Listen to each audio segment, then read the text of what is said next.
probably a little hard to see, but the other day I had some guys come out and actually put on gutters. I had put up a couple of 10-foot sticks from Home Depot, didn't like the way they looked.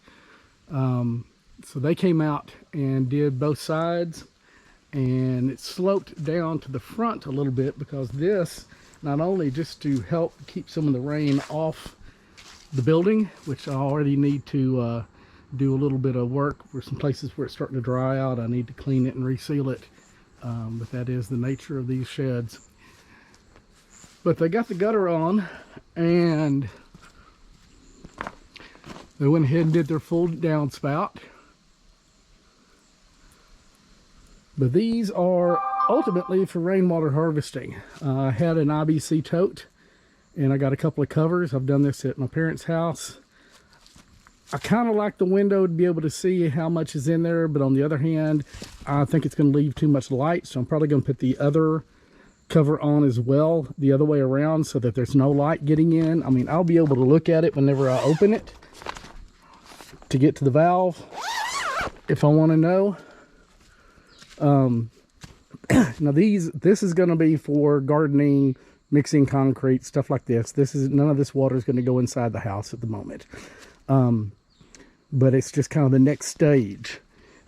All I had done so far is that white 55-gallon drum there. I had it under the 20 feet of gutter that I had that was open, and just put a funnel in the top with a screen and just kind of caught water dripping out. And it would get full every once in a while. But it was only off of about 2/3 of one side of the cabin. So I've got this temporarily here. It's just on some blocks. Doesn't have to be perfectly level for this. I'm going to leave their guttering as it is until I've got the rest of the fittings that I need to go in the top. I do have the leaf eater, which will go at some point in here, and it will be the first thing cleaning the water. I'm not going to do a first flush at this point on either side, but when I get the rest of the stuff at some point in here, I'll cut it. I'll probably take this whole thing off, put the leaf eater there, and then some kind of a flexible or some kind of a tube to get it over to the center. This obviously does not have an overflow. If I want an overflow, I'm going to have to cut an overflow or just keep an eye on it. The other side, similar in a way. They've got the gutter all the way down. This was a little bit easier guttering system for them. But I've had this 300-gallon tank for a long time and haven't been able to use it. So now I'm going to use it. At first I thought I could put it right here in the corner, but it's going to stick out too far to the front, too far this way towards where I am. And I eventually want to be able to extend the deck and make it a ramp at an appropriate shallow incline for wheelchairs and stuff. It would also make it very difficult to do any work on the mini split if need be. And again, this is not permanent, although it may be long-term temporary. So I'm building a little base here. One thing about these tanks, especially above the IBC tanks, the bottom plastic on it's fairly thin, and you don't want any rocks, any sharp points underneath it, because eventually it will puncture through and you will ruin your tank. So if you're putting it directly on the ground, level it out, put some sand, things like that, something that will give it a nice firm smooth base that's not going to have any pointy objects.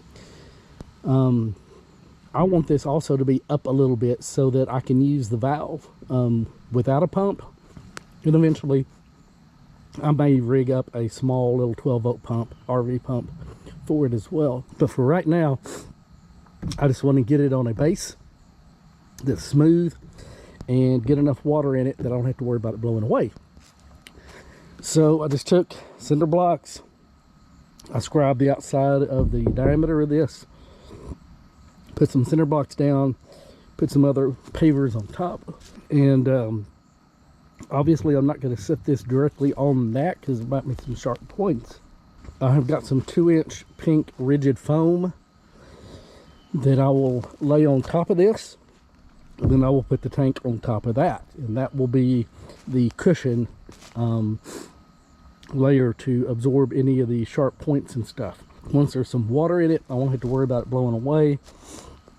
In the meantime, if I need to, I can drive about 4 T-posts, put a strap around it, and that will hold it in place. But yeah, so this is kind of the initial base.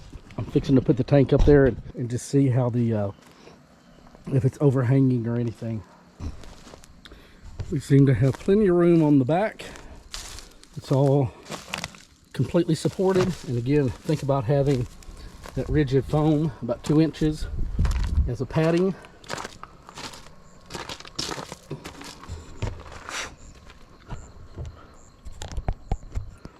I've got some bits and pieces coming in. I mean, if I had the way to get the water in it right now, this is what I would use, but I've actually got a gate valve and some other bits, so that I might eventually, like I said, put a pump out here. I may just get a toolbox, or maybe one of those garden storage boxes that look kind of nice or whatever. Figure out a way to put it out here and put a battery and a RV pump, maybe one filter that I could go through. I don't have to, but I could go through. Solar panel, charge converter, and just make, if you ever watch the YouTube channel Shiny Tiny Home, they've got 2 or 3 of these systems where they've got a kind of a box out there that they built, or a little pump house, and each one's a self-contained little solar RV pump system. They use much bigger tanks, but this would give me, even without a pump, I should be able to gravity flow into a water can and to some of our garden down here, maybe even with a hose. But with a pump, it would be a lot better.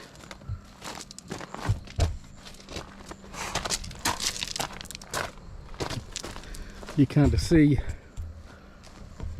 how it is in relationship to the garden area. And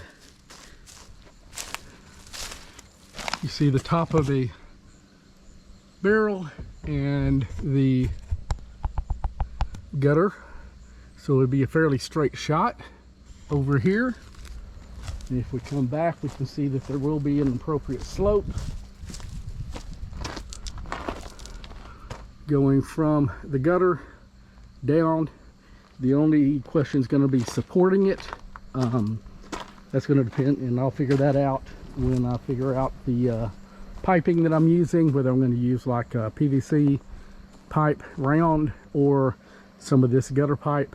Eventually I am going to have, hopefully we'll extend the deck and a ramp around, and as a part of that I want to put a roof on it. And as I put the roof, then the downspout, if it's still there at that time, can be supported there. If I have to, I'll even just temporarily, I may even just have to put a pole. I may have to put some kind of a pole or something, you know, to support it. I don't think it's going to carry that much weight. I think if it's affixed here and it's solidly affixed here, and at that slope it's not going to hold water, so I don't think there's going to be that much weight. I do have screens also coming for the top of this that will make sure that it'll be a second and or third screen for keeping debris out, mosquitoes out, things of that nature, and keeping the sunlight out. So between the 2 of these, if they were full, you know, we'd have about 550. That's more than I'll need probably for this little garden area. My ultimate plan right now, unless it changes again, this drops off. It's kind of hard to see with the trees, but this has all been fairly leveled out, and then it drops off probably about 7 or 8 feet. I am contemplating leveling the next little terrace out with an appropriate slope. Put maybe a couple of 20-foot shipping containers down there. They may not be completely level with this. They may be up a little bit down. and in one of them that's closest,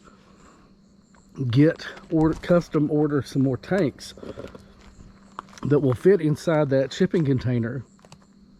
Give me enough room over the top to get into the top, do any work I might need to do, but also not taking up the entire space of the shipping container so I can get around them. Could probably get 2 of them in there, pipe them together, and still have enough room to make an actual pump room with either AC or DC pumps, or both. Have the AC pump and then have the DC as a backup, pre-plumbed, ready to go, and filters and everything, so that would be the rain catchment area. I could probably get at least 3,000 or 4,000 gallons in one shipping container. It would be in its own little building. I could work on it in any weather. I could insulate it and the whole bit. The second shipping container would be storage. And then over the top, I could either make a patio or a green roof garden. But that's where I'm at the moment for rainwater catchment. Just one little step at a time.